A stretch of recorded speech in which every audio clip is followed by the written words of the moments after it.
In analyzing argument, it's not just enough for you to analyze the text that's there, but you need to analyze any visual elements that come with it. Now, before I give you advice on how to analyze visuals, I just want you to know that there is an entire video where I focus solely on analyzing cartoons and the 10 things you can watch out for whenever you're analyzing any cartoon that's out there. So if you need specific help on cartoons, highly recommend you go and check that out. Let's now consider a few different ways you can take your image analysis up to the A+ standard. One is learn the lingo. Image, cartoon, photograph, illustration, picture, you get the gist. By taking the time to actually learn the differences between these, you're making sure that you preempt and you're thinking for your future self, who may get some of these visual elements in unseen material for the first time. The bottom line here is that knowing exactly what you're analyzing can help you take out any uncertainty when it actually comes to analyzing those images. For example, with a cartoon, you can analyze shading, whereas you wouldn't necessarily analyze shading in a photograph, but instead you might be measuring the mise-en-scène. Second is look out for a range of visual elements. If there's heaps going on in an image, it can be difficult to know where to start.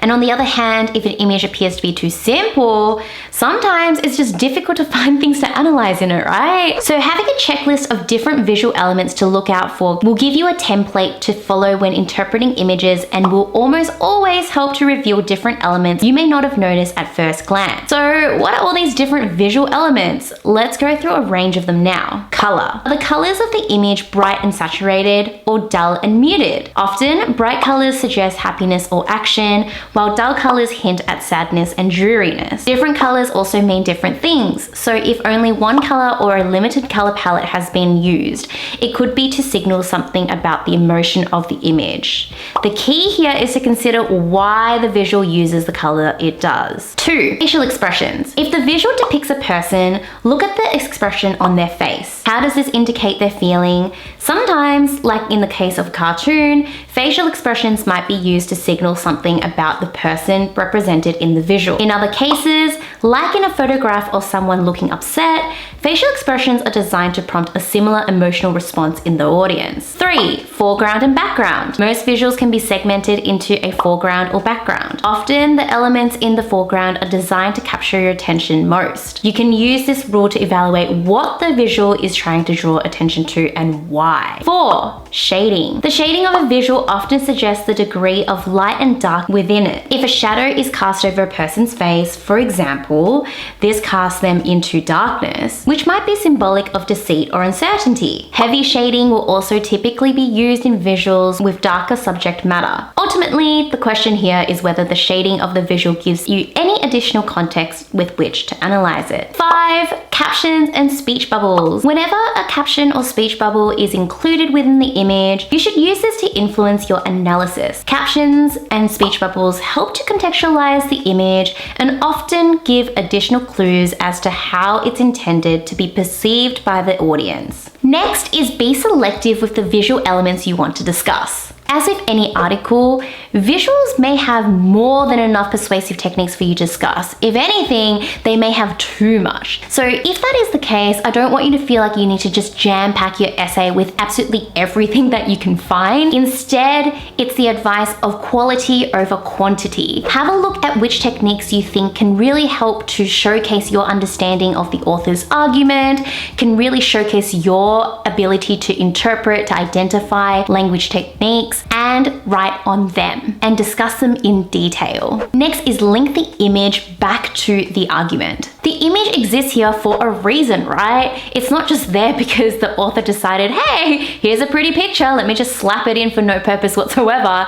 It's there to really help to heighten or emphasize a particular argument that the author is making. So if you can make that connection and show that to your teacher or examiner, then that's when you know that you really understand this visual quite well. And you're showing them that you understand it well too. Next is just to keep practicing. I think when it comes to having so many different visual elements, photographs, cartoons, you name it, there's just a lot of variety there for you. And so getting more practice under your belt is really what's gonna make you feel more confident leading up to an exam. We're gonna see that material for the first time because you kind of already have an idea of, okay, here are the different persuasive techniques that I know I can talk about. Here are the ways that I like to talk about them. Because, you know, over time, like there's only so many ways you can analyze shading. There's only so many ways you can analyze color, right? So if you are somebody who does find that you need a little bit more practice, or you'd like to get your hands on some quality articles and visuals, then I highly recommend you check out our new and our updated How to Write a Killer Language Analysis Study Guide. It's called Language Analysis, but you can interchange it with Argument Analysis,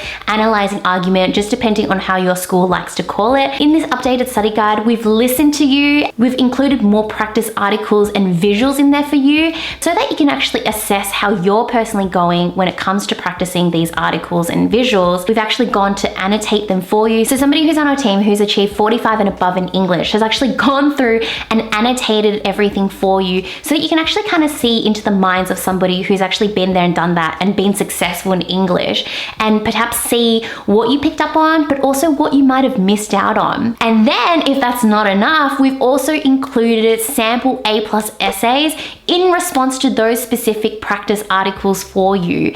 So that way you can not only practice the article, annotate it, write up your own essay, but you've also got like a study buddy on this side who's achieved 45+ in English, who has read the article, annotated it, written up a full A+ essay, and that essay has annotations so that we can teach you what we're actually thinking as we're writing up that essay itself. So if that is not the complete package right there for you to really get confident in language analysis, I'm not sure what is. You also get access to some of my unique strategies that I've created, like the simplicity and specificity strategy, which I developed basically tutoring over 10+ years and really refining and figuring out this is the strategy that works for every single one of my students. So link is on the screen, and if that isn't convincing enough for you, there's actually a free sample download that you can get so you can see if it's the right fit for you. Thank you so much for watching all the way until the end of this video, guys. If you're all the way at the end here, I'd really love for you to comment with the word speech bubbles,